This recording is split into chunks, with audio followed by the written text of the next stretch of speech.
me is to go between to the refiner, and I'll make a small percentage off of that. That's probably the biggest thing I've got going, but dealing from country to country, there's a lot of red tape and customs to go through when bringing bullion into Australia anyway, especially coming out of Africa.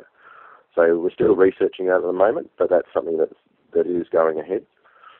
I haven't done any other joint ventures yet, but I've got a lot of friends in other businesses where I've asked them to take on my business card. They're in a similar industry, but they're not direct competition to me, that deal with women. I've got one friend of mine, she makes gift baskets. I've got to talk to her about, I'm going to do a competition that I got the idea from Susie from the Gold Bar. We have the ugliest piece of jewellery of the month, and if you win, you might get a gift basket worth $200.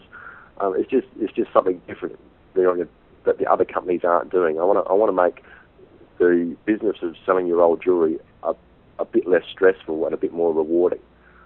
Even if I have to pay people, tell me how you got here today. If you brought in your bus ticket, I'll give you another bus ticket. Or, I might give you $5 off for if you show me your car park ticket, I might give you $5 towards your car park. Or if you came further than 10 k's from my business, I'll give you $5 towards petrol money, just to make it more enticing. So that's the sort of things I'm working on that other people aren't doing. Yeah, I think those are really good ideas, and especially assisting people in convenience is huge, because it's one thing to get another sort of incentive, but when you can combine it with a regular convenience, I think it's really huge. And Susie has been big on that, and you mentioned that your friend makes those baskets.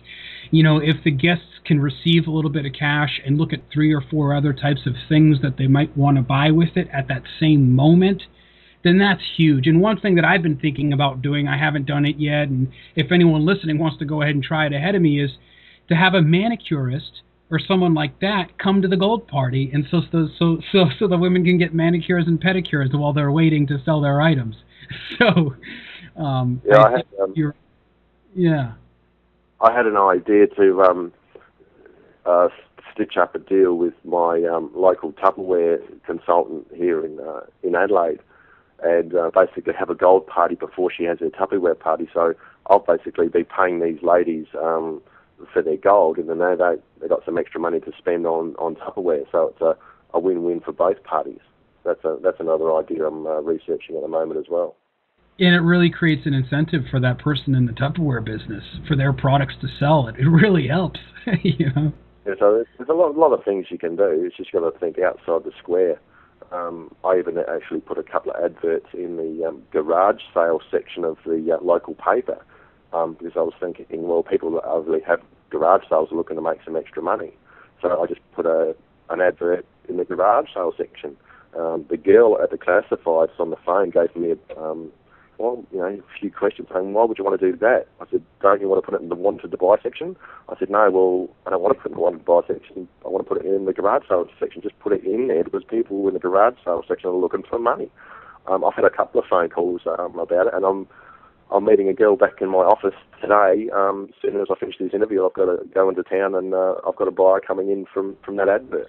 That's really huge audience. Who's reading it? We had a customer in Southern California. The guy placed a small ad in a magazine. I believe it was called The Penny Saver.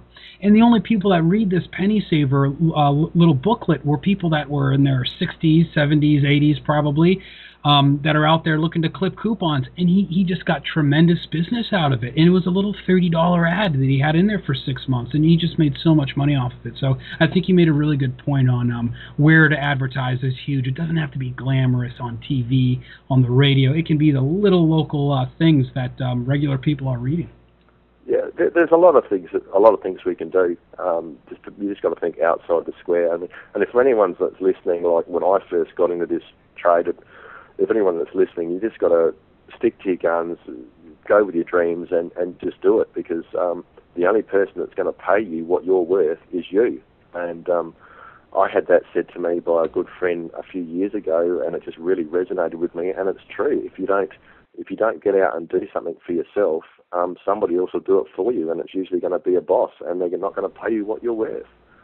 So it's just a mental attitude. You just got to get out and do it. Yeah, those are some pretty strong words. Increase your value, and your income will increase correspondingly. Yep. Lee, thank you so much for joining us here. Before we wrap up, is there anything more that you want to add? No, I think that's really good. I haven't got anything else to add. If anyone wants to contact me, they can get me on my email. That's at sagoldtraders@optusnet.com.au. I'll be glad to share any ideas, or if anyone wants advice, they can contact me, and I'll get back to them pretty much straight away. I look at my emails every day, so that's not an issue. All right, Lee, thank you so much for joining us. No, not a problem. Thanks very much for having me, and I'm sure I'll email you some photos of my new office when it's all up and running, and I'm sure everything's going to be going very fine very soon. Awesome. I'm really looking forward to it.